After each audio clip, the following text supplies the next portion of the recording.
Good afternoon. My name is Sarah, and I will be your conference operator today. At this time, I would like to welcome everyone to NVIDIA's second quarter fiscal 2026 financial results conference call. All lines have been placed on mute to prevent any background noise. After the speaker's remarks, there will be a question and answer session, and if you would like to ask a question during this time, simply press star followed by the number 1 on your telephone keypad. If you would like to withdraw your question, press star 1 again. Thank you. Toshiya Hari, you may begin your conference. Thank you. Good afternoon, everyone, and welcome to NVIDIA's conference call for the second quarter of fiscal 2026. With me today from NVIDIA are Jensen Huang, President and Chief Executive Officer, and Colette Kress, Executive Vice President and Chief Financial Officer. I'd like to remind you that our call is being webcast live on NVIDIA's Investor Relations website. The webcast will be available for replay until the conference call to discuss our financial results for the third quarter of fiscal 2026. The content of today's call is NVIDIA's property. It can't be reproduced or transcribed without our prior written consent. During this call, we may make forward-looking statements based on current expectations. These are subject to a number of significant risks and uncertainties, and our actual results may differ materially. For a discussion of factors that could affect our future financial results and business, please refer to the disclosure in today's earnings release, our most recent Forms 10-K and 10-Q, and the reports that we may file on Form 8-K with the Securities and Exchange Commission. All our statements are made as of today, August 27th, 2025, based on information currently available to us. Except as required by law, we assume no obligation to update any such statements. During this call, we will discuss non-GAAP financial measures. You can find a reconciliation of these non-GAAP financial measures to GAAP financial measures in our CFO commentary, which is posted on our website. With that, let me turn the call over to Colette. Thank you, Toshiya. We delivered another record quarter while navigating what continues to be a dynamic external environment. Total revenue was $46.7 billion, exceeded our outlook as we grew sequentially across all market platforms. Data center revenue grew 56% year over year. Data center revenue also grew sequentially despite the $4 billion decline in H20 revenue. NVIDIA's Blackwell platform reached record levels, growing sequentially by 17%. We began production shipments of GB300 in Q2. Our full-stack AI solutions for cloud service providers, neoclouds, enterprises, and sovereigns are all contributing to our growth. We are at the beginning of an industrial revolution that will transform every industry. We see $3 to $4 trillion in AI infrastructure spend by the end of the decade. The scale and scope of these buildouts present significant long-term growth opportunities for NVIDIA. The GB200 NVL system is seeing widespread adoption with deployments at CSPs and consumer internet companies.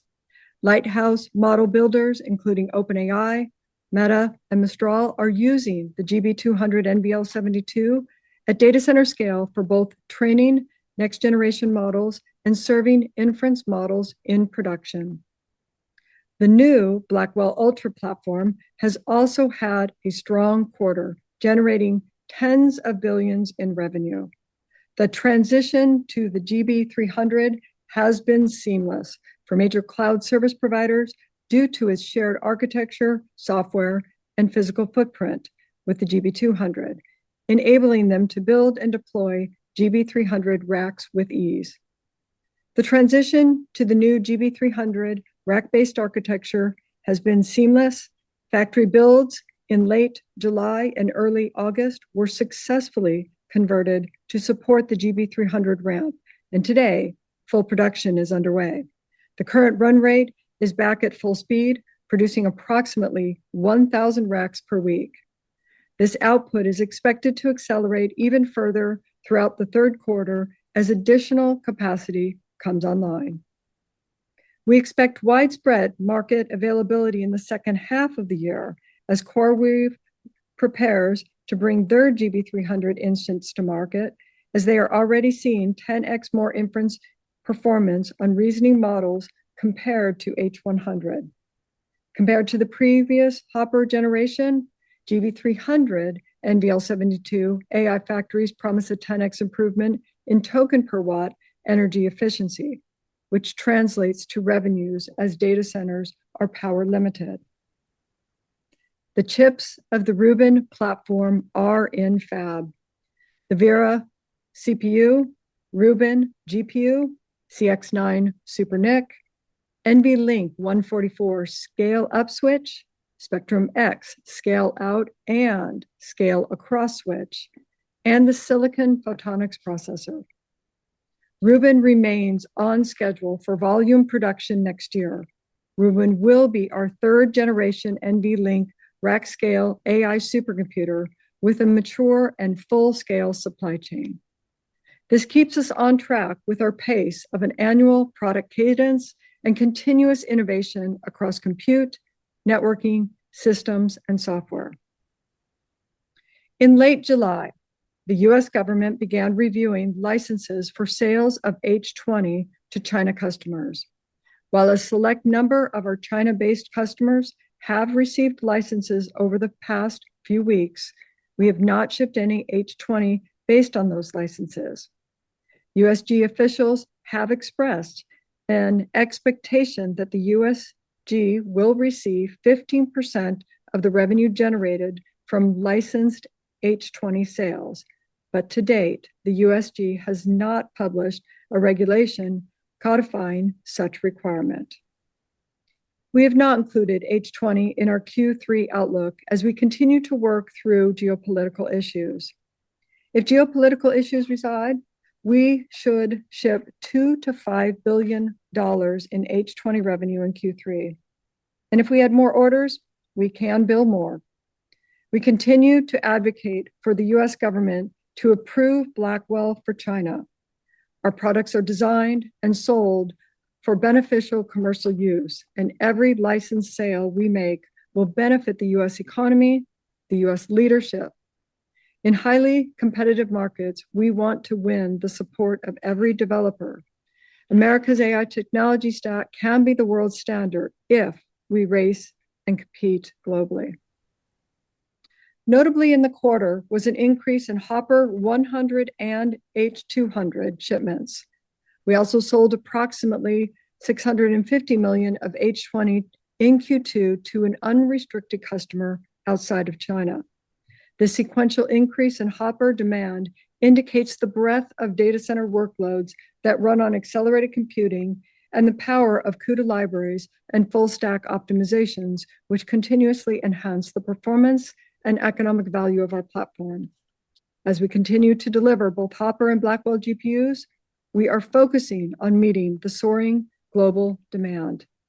This growth is fueled by capital expenditures from the cloud to enterprises, which are on track to invest $600 billion in data center infrastructure and compute this calendar year alone, nearly doubling in 2 years. We expect annual AI infrastructure investments to continue growing, driven by the several factors: reasoning agentic AI requiring orders of magnitude more training and inference compute, global buildouts for sovereign AI, enterprise AI adoption, and the arrival of physical AI and robotics. Blackwell has set the benchmark as it is the new standard for AI inference performance. The market for AI inference is expanding rapidly, with reasoning and agentic AI gaining traction across industries. Blackwell's rack-scale NVLink and CUDA full-stack architecture addresses this by redefining the economics of inference. New NV FP4 4-bit precision and NVLink 72 on the GB300 platform delivers a 50x increase in energy efficiency per token compared to Hopper, enabling companies to monetize their compute at unprecedented scale. For instance, a $3 million investment in GB200 infrastructure can generate $30 million in token revenue, a 10x return. NVIDIA's software innovation, combined with the strength of our developer ecosystem, has already improved Blackwell's performance by more than 2x since its launch. Advances in CUDA, TensorRT LLM, and Dynamo are unlocking maximum efficiency. CUDA library contributions from the open source community, along with NVIDIA's open libraries and frameworks, are now integrated into millions of workflows. This powerful flywheel of collaborative innovation between NVIDIA and global community contribution strengthens NVIDIA's performance leadership. NVIDIA is a top contributor to OpenAI models, data, and software. Blackwell has introduced a groundbreaking numerical approach to large language model pre-training. Using NVFP4, computations on the GB300 can now achieve 7x faster training than the H100, which uses FP8. This innovation delivers the accuracy of 16-bit precision with the speed and efficiency of 4-bit, setting a new standard for AI factor efficiency and scalability. The AI industry is quickly adopting this revolutionary technology, with major players such as AWS, Google Cloud, Microsoft Azure, and OpenAI, as well as Cohere, Mistral, Kimi AI, Perplexity, Reflection, and Runway, already embracing it. NVIDIA's performance leadership was further validated in the latest MLPerf training benchmarks, where the GB200 delivered a clean sweep. Be on the lookout for the upcoming MLPerf inference results in September, which will include benchmarks based on the Blackwell Ultra. NVIDIA RTX Pro servers are in full production for the world system makers. These are air-cooled PCIe-based systems integrated seamlessly into standard IT environments and run traditional enterprise IT applications, as well as the most advanced agentic and physical AI applications. Nearly 90 companies, including many global leaders, are already adopting RTX Pro servers. Hitachi uses them for real-time simulation and digital twins, Lilly for drug discovery, Hyundai for factory design and AV validation, and Disney for immersive storytelling. As enterprises modernize data centers, RTX Pro servers are poised to become a multi-billion-dollar product line. Sovereign AI is one on the rise as the nation's ability to develop its own AI using domestic infrastructure, data, and talent presents a significant opportunity for NVIDIA. NVIDIA is at the forefront of landmark initiatives across the UK and Europe.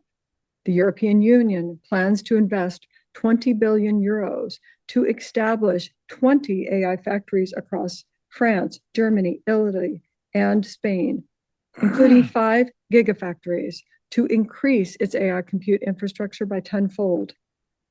In the UK, the Umbard AI supercomputer powered by NVIDIA was unveiled at the country's most powerful AI system, delivering 21 exaflops of AI performance to accelerate breakthroughs in fields of drug discovery and climate modeling.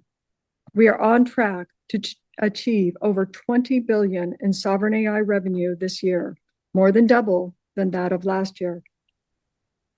Networking delivered record revenue of 7.3 billion, and escalating demands of AI compute clusters necessitate high efficiency and low latency networking. This represents a 46% sequential and 98% year-on-year increase, with strong demand across Spectrum-X Ethernet, InfiniBand, and NVLink. Our Spectrum-X enhanced Ethernet solutions provide the highest throughput and lowest latency network for Ethernet AI workloads. Spectrum-X Ethernet delivered double-digit sequential and year-over-year growth, with annualized revenue exceeding 10 billion. At Hot Chips, we introduced Spectrum XGS Ethernet, a technology designed to unify disparate data centers into gigascale AI superfactories. CoreWeave is an initial adopter of the solution, which is projected to double GPU to GPU communication speed. InfiniBand revenue nearly doubled sequentially, fueled by the adoption of XDR technology, which provides double the bandwidth improvement over its predecessor, especially valuable for the model builders. The world's fastest switch, NVLink, with 14x the bandwidth of PCIe Gen 5, delivered strong growth as customers deployed Grace Blackwell NVLink rack-scale systems. The positive reception to NVLink Fusion, which allows semi-custom AI infrastructure, has been widespread. Japan's upcoming Fugaku Next will integrate Fujitsu's CPUs with our architecture via NVLink Fusion. It will run a range of workloads, including AI, supercomputing, and quantum computing. Fugaku Next joins a rapidly expanding list of leading quantum supercomputing and research centers running on NVIDIA's CUDA-Q quantum platform, including ULIC, AIST, NNF, and NERSC, supported by over 300 ecosystem partners, including AWS, Google Quantum AI, Quantinium, QEra, and PsiQuantum. Jetson Thor, our new robotics computing platform, is now available. Thor delivers an order of magnitude greater AI performance and energy efficiency than NVIDIA AGX Orin. It runs the latest generative and reasoning AI models at the edge in real time, enabling state-of-the-art robotics. Adoption of NVIDIA's robotics full-stack platform is growing at rapid rate. Over 2 million developers and 1,000 plus hardware, software applications, and sensor partners taking our platform to market. Leading enterprises across industries have adopted Thor, including Agility Robotics, Amazon Robotics, Boston Dynamics, Caterpillar, Figure, Hexagon, Medtronic, and Meta. Robotic applications require exponentially more compute on the device and in infrastructure, representing a significant long-term demand driver for our data center platform. NVIDIA Omniverse with Cosmos is our data center physical AI digital twin platform built for development of robot and robotic systems. This quarter, we announced a major expansion of our partnership with Siemens to enable AI automatic factories. Leading European robotics companies, including Agile Robots, Neuro Robotics, and Universal Robots, are building their latest innovations with the Omniverse platform. Transitioning to a quick summary of our revenue by geography. China declined on a sequential basis to low single digits percentage of data center revenue. Note, our Q3 outlook does not include H20 shipments to China customers. Singapore revenue represented 22% of second quarter's billed revenue as customers have centralized their invoicing in Singapore. Over 99% of data center compute revenue billed to Singapore was for US-based customers. Our gaming revenue was a record $4.3 billion, a 14% sequential increase and a 49% jump year on year. This was driven by the ramp of Blackwell GeForce GPUs as strong sales continued as we increased supply availability. This quarter, we shipped GeForce RTX 5060 desktop GPU. It brings double the performance along with advanced ray tracing, neural rendering, and AI-powered DLSS4 gameplay to millions of gamers worldwide. Blackwell is coming to GeForce Now in September. This is GeForce Now's most significant upgrade, offering RTX 5080 class performance, minimal latency, and 5K resolution at 120 frames per second. We are also doubling the GeForce Now catalog to over 4,500 titles, the largest library of any cloud gaming service. For AI enthusiasts, On-device AI performs the best RTX GPUs. We partnered with OpenAI to optimize their open source GPT models for high quality, fast, and efficient inference on millions of RTX-enabled Windows devices. With the RTX platform stack, Windows developers can create AI applications designed to run on the world's largest AI PC user base. Professional visualization revenue reached $601 million, a 32% year-on-year increase. Growth was driven by an adoption of the high-end RTX workstation GPUs and AI-powered workload like design, simulation, and prototyping. Key customers are leveraging our solutions to accelerate their operations. Activision Blizzard uses RTX workstations to enhance creative workflows, while robotics innovator Figure AI powers its humanoid robots with RTX embedded GPUs. Automotive revenue, which includes only in-car compute revenue, was $586 million, up 69% year-on-year, primarily driven by self-driving solutions. We have begun shipments of NVIDIA Thor SoC, the successor to Orin. Thor's arrival coincides with the industry's accelerating shift to vision, language, model architecture, generative AI, and higher levels of autonomy. Thor is the most successful robotics and AV computer we've ever created. Thor Willpower. Our full-stack drive AV software platform is now in production, opening up billions to new revenue opportunities for NVIDIA while improving vehicle safety and autonomy. Now moving to the rest of our P&L. GAAP gross margin was 72.4%, and non-GAAP gross margin was 72.7%. These figures include a $180 million or 40 basis point benefit from releasing previously reserved H20 inventory. Excluding this benefit, non-GAAP gross margins would have been 72.3%, still exceeding our outlook. GAAP operating expenses rose 8% and 6% on a non-GAAP basis sequentially. This increase was driven by higher compute and infrastructure costs, as well as higher compensation and benefit costs. To support the ramp of Blackwell and Blackwell Ultra, inventory increased sequentially from $11 billion to $15 billion in Q2. While we prioritize funding our growth and strategic initiatives, in Q2, we returned $10 billion to shareholders through share repurchases and cash dividends. Our board of directors recently approved a $60 billion share repurchase authorization to add to our remaining $14.7 billion of authorization at the end of Q2. Okay, let me turn it to the outlook for the third quarter. Total revenue is expected to be $54 billion, plus or minus 2%. This represents over $7 billion in sequential growth. Again, we do not assume any H20 shipments to China customers in our outlook.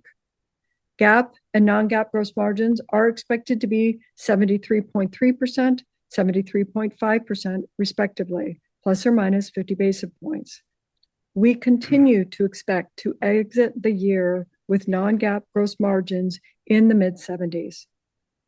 GAAP and non-GAAP operating expenses are expected to be approximately $5.9 billion and $4.2 billion, respectively. For the full year, we expect operating expenses to grow in the high 30s range year over year, up from our prior expectations of the mid-30s. We are accelerating investments in the business to address the magnitude of growth opportunities that lie ahead. GAAP and non-GAAP other income and expenses are expected to be an income of approximately $500 million, excluding gains and losses from non-marketable and public held equity securities. GAAP and non-GAAP tax rates are expected to be 16.5%, plus or minus 1%, excluding any discrete items.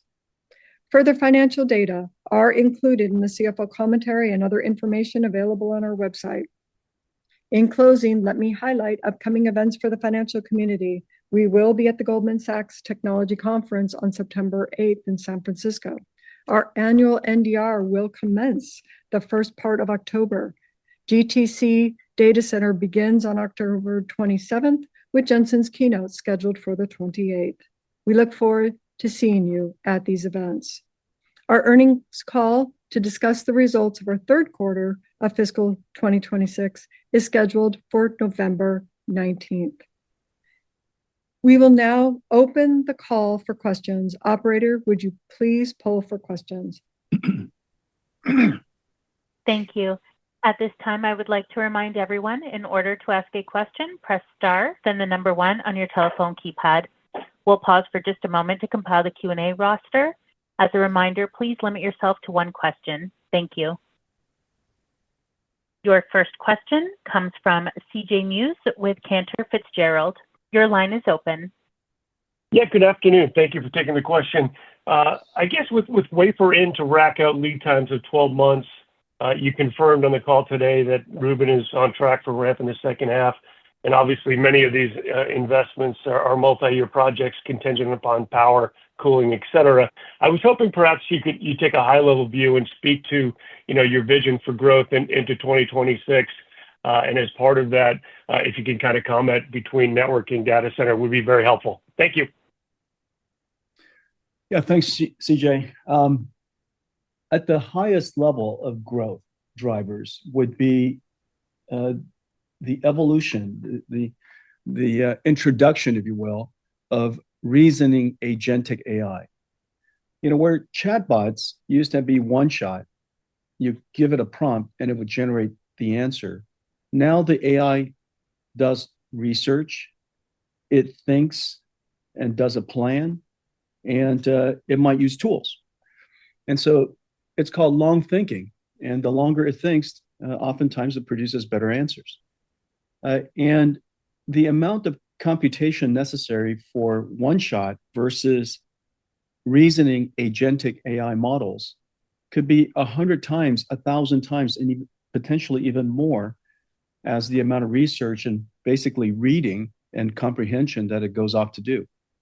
And so the amount of computation that has resulted in agentic AI has grown tremendously. And of course, the effectiveness has also grown tremendously.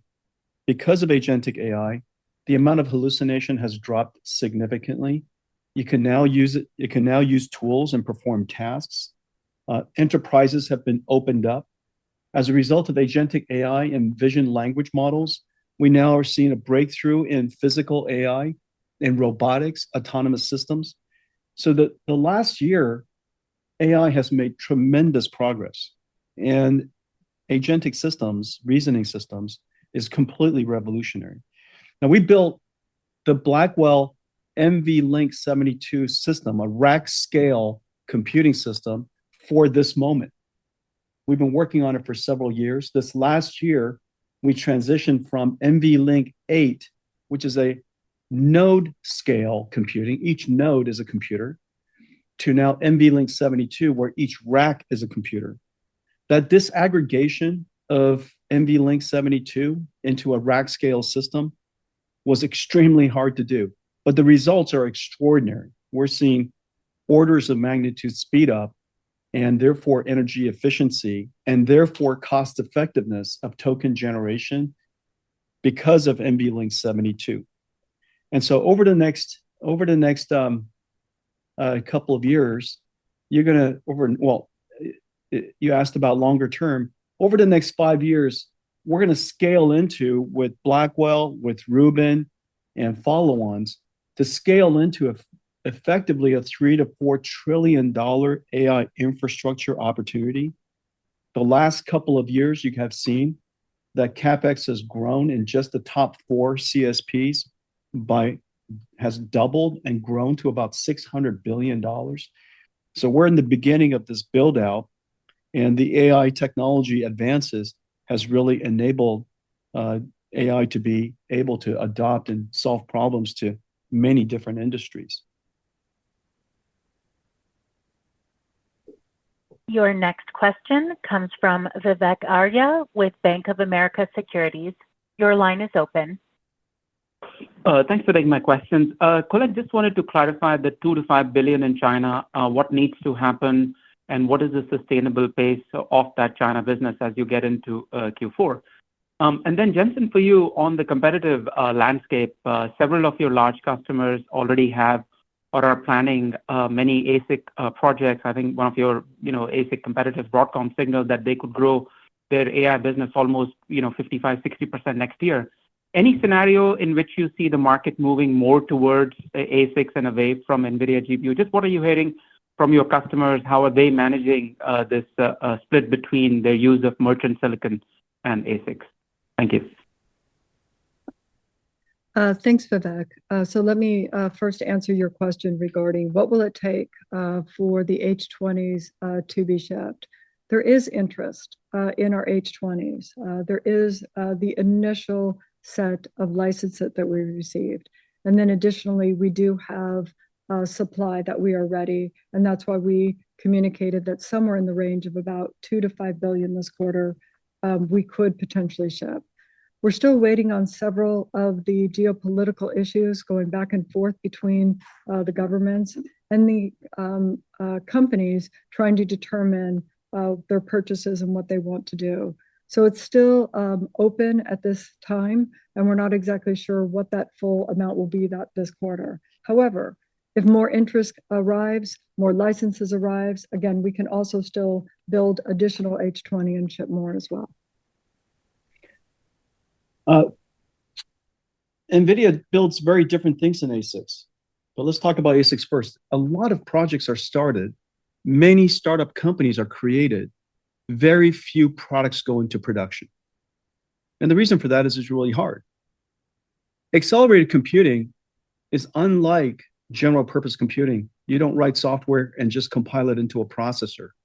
Accelerated computing is a full stack co-design problem.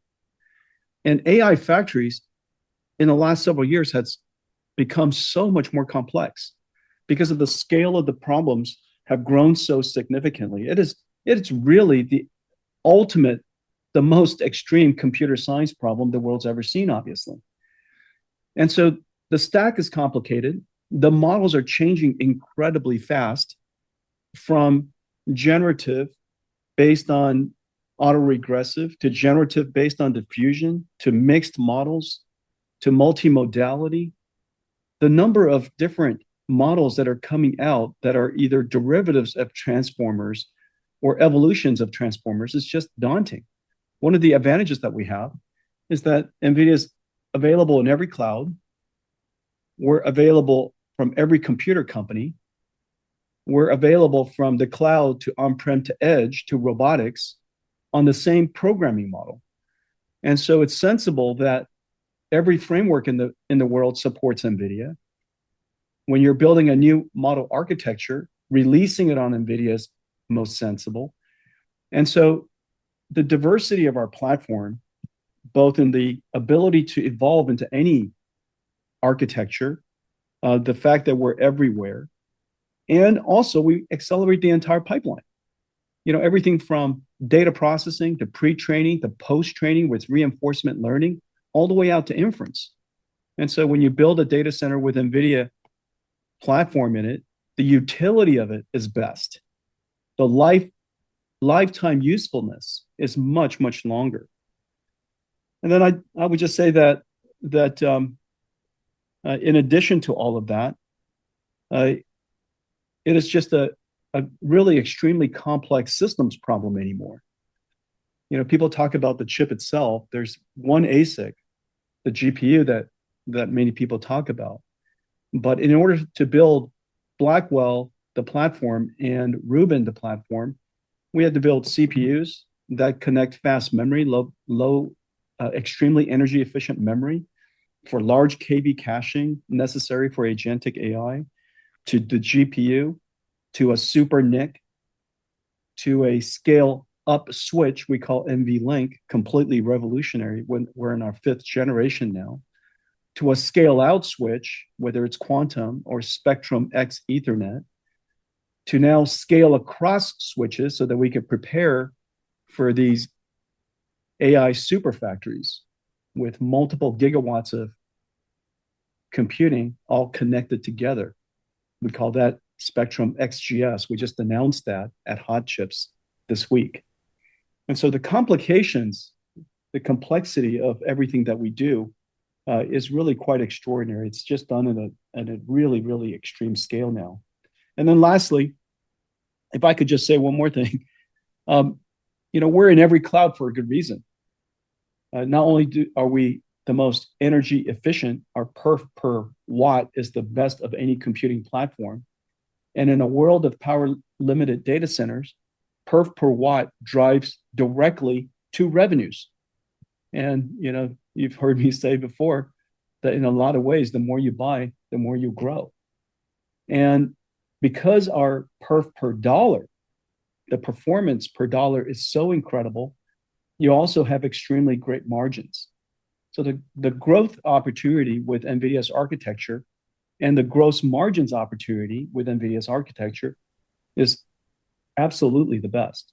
And so there's a lot of reasons why NVIDIA is chosen by every cloud and every startup and every computer company. We're really a holistic, full stack solution for AI factories.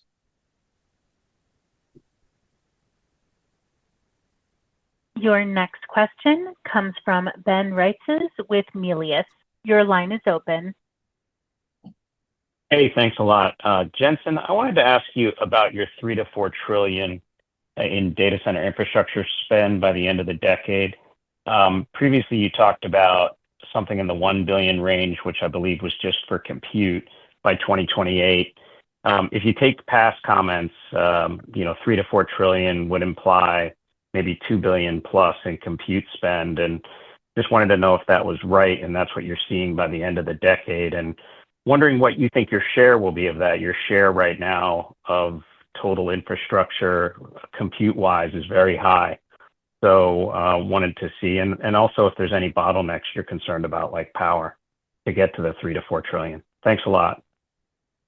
Yeah, thanks. As you know, the CapEx of just the top 4 hyperscalers has doubled in 2 years. As the AI revolution went into full steam, as the AI race is now on, the CapEx spend has doubled to $600 billion per year. There's 5 years between now and the end of the decade.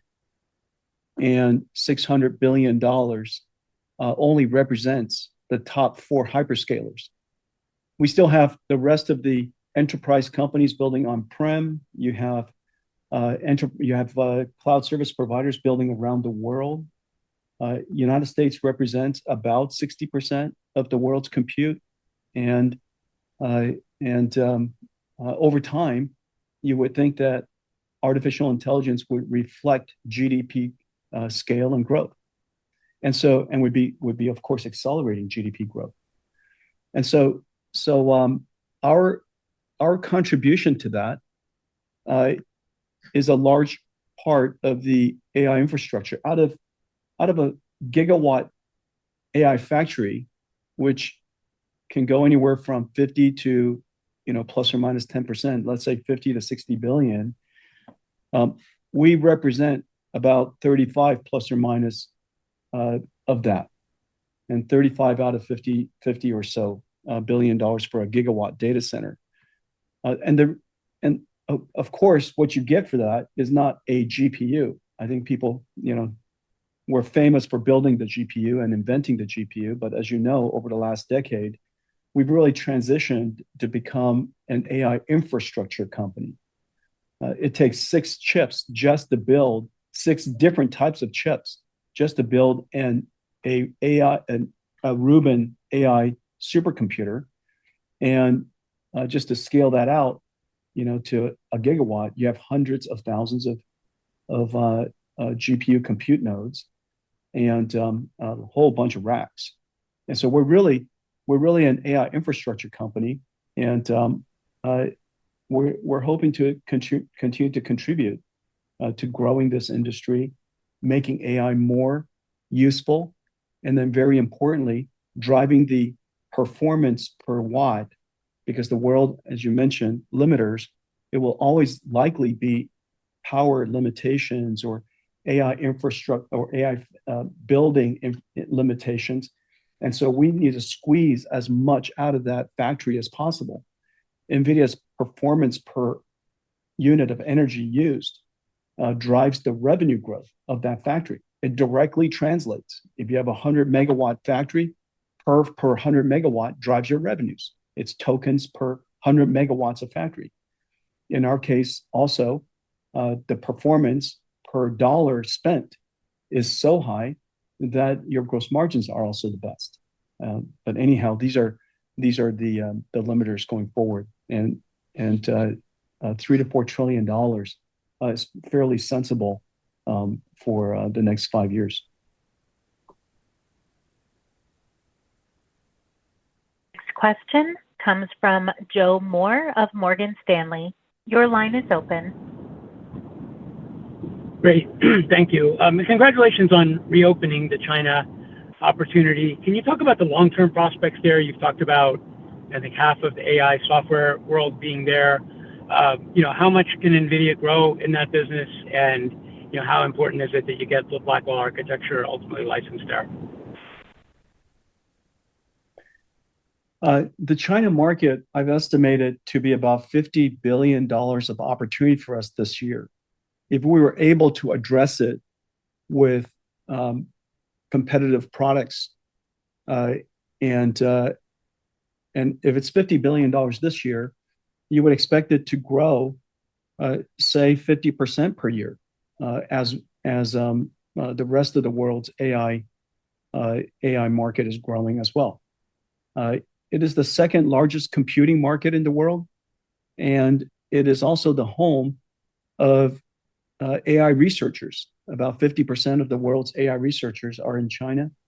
The vast majority of the leading open source models are created in China. And so it's fairly important, I think, for the American technology companies to be able to address that market. And open source, as you know, is created in one country, but it's used all over the world. The open source models that have come out of China are really excellent. DeepSeek, of course, gained global notoriety. Q1 is excellent. Kimi is excellent. There's a whole bunch of new models that are coming out. They're multimodal. They're great language models, and it's really fueled the adoption of AI in enterprises around the world, because enterprises want to build their own custom proprietary software stacks. And so open source models really important for enterprise. It's really important for SaaS, who also would like to build proprietary systems. It has been really incredible for robotics around the world. And so open source is really important. And it's important that the American companies are able to address it. It's going to be a very large market. We're talking to the administration about the importance of American companies to be able to address the Chinese market. And as you know, H20 has been approved for companies that are not on the entities list, and many licenses have been approved. And so I think the opportunity for us to bring Blackwell to the China market is a real possibility. And so we just have to keep advocating the sensibility of and the importance of American tech companies to be able to lead and win the AI race and help make the American tech stack the global standard. Your next question comes from the line of Aaron Rakers with Wells Fargo. Your line is open. Yeah, thank you for the question. I want to go back to the Spectrum XGS announcement this week, and thinking about the Ethernet product now pushing over $10 billion of annualized revenue. Jensen, what is the opportunity set that you see for Spectrum XGS? Do we think about this as kind of the data center interconnect layer? Any thoughts on the sizing of this opportunity, within that Ethernet portfolio? Thank you. We now offer 3 networking technologies. One is for scale up, one is for scale out, and one for scale across.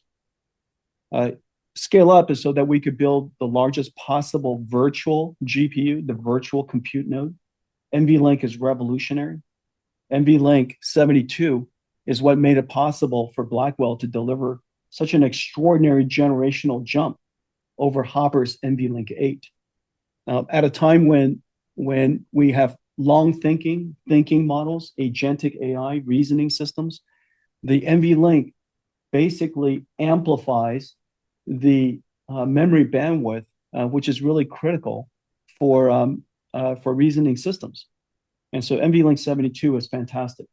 We then scale out with networking, which we have two. We have InfiniBand, which is unquestionably the lowest latency, the lowest jitter, the best scale out network. It does require more expertise in managing those networks.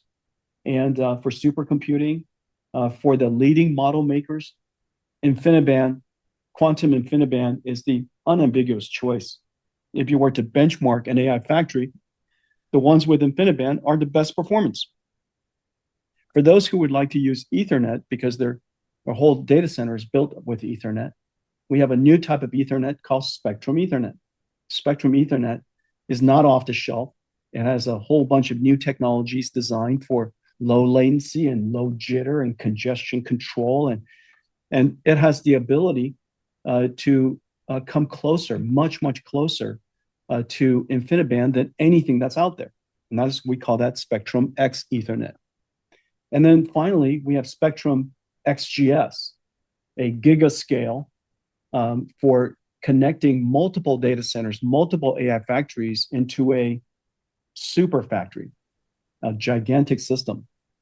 And you're gonna see that networking obviously is very important in AI factories.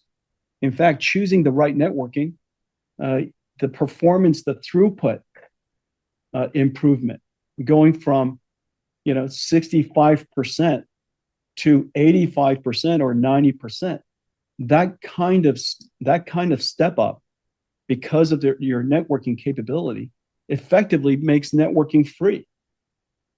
Choosing the right networking, you're basically paying, you'll get a return on it like you can't believe, because the AI factory, a gigawatt, as I mentioned before, could be $50 billion. And so the ability to improve the efficiency of that factory by tens of percents results in $10-20 billion worth of effective benefit. And so, the networking is a very important part of it. It's the reason why NVIDIA dedicates so much in networking. It's the reason why we purchased Mellanox 5.5 years ago. And Spectrum X, as we mentioned earlier, is now quite a sizable business, and it's only about 1.5 years old. So Spectrum X is a home run. All three of them are going to be fantastic. NVLink, scale up, Spectrum X and InfiniBand, scale out, and then Spectrum XGS for scale across. Your next question comes from Stacy Raskin with Bernstein Research. Your line is open. Hi, guys. Thanks for taking my question. I have a more tactical question for Colette.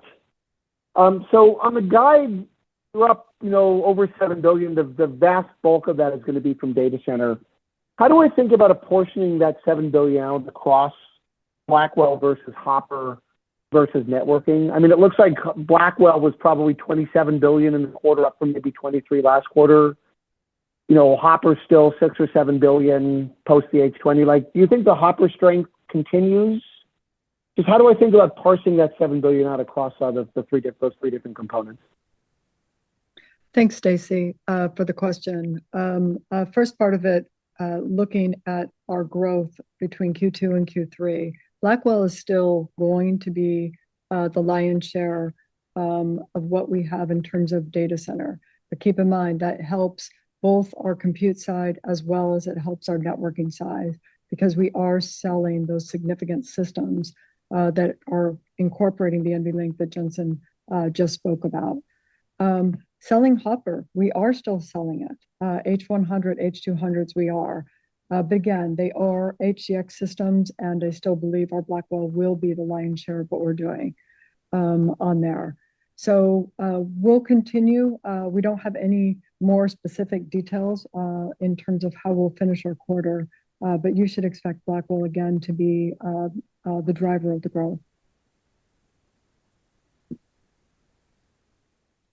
Your next question comes from Jim Schneider of Goldman Sachs. Your line is open. Good afternoon. Thanks for taking my question. You've been very clear about the reasoning model opportunity that you see, and you've also been relatively clear about the technical specs for Rubin, but maybe you could provide a little bit of context about how you view the Rubin product transition going forward. What incremental capability does that offer to customers? And would you say that Rubin is a bigger, smaller, or similar step up in terms of performance for a capability perspective relative to what we saw with Blackwell? Thank you. Yeah, thanks.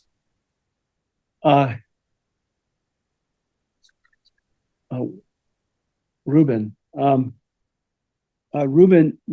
we're on an annual cycle, and the reason why we're on an annual cycle is because we can do so to accelerate the cost reduction and maximize the revenue generation for our customers. When we increase the perf per watt, the token generation per amount of usage of energy, we are effectively driving the revenues of our customers. The perf per watt of Blackwell will be, for reasoning systems, an order of magnitude higher than Hopper. And so for the same amount of energy, and everybody's data center is energy limited by definition, for any data center using Blackwell, you'll be able to maximize your revenues compared to anything we've done in the past, compared to anything in the world today. And because the perf per dollar, the performance is so good that the perf per dollar invested in the capital would also allow you to improve your gross margins. To the extent that we have great ideas for every single generation, we could improve the revenue generation, improve the AI capability, improve the margins of our customers by releasing new architectures. And so we advise our partners, our customers to pace themselves and to build these data centers on an annual rhythm. Rubin is going to have a whole bunch of new ideas. I paused for a second because, I've got plenty of time between now and a year from now to tell you about all the breakthroughs that Rubin's going to bring. But Rubin has a lot of great ideas. I'm anxious to tell you, but I can't right now, and I'll save it for GTC to tell you more and more about it. But nonetheless, for the next year, we're ramping really hard into now Grace Blackwell GB200, and then now Blackwell Ultra GB300. We're ramping really hard into data centers. This year is obviously a record-breaking year. I expect next year to be a record-breaking year. And while we continue to increase the performance of AI capabilities as we race towards artificial superintelligence on the one hand, and continue to increase the revenue generation capabilities of our hyperscalers on the other hand.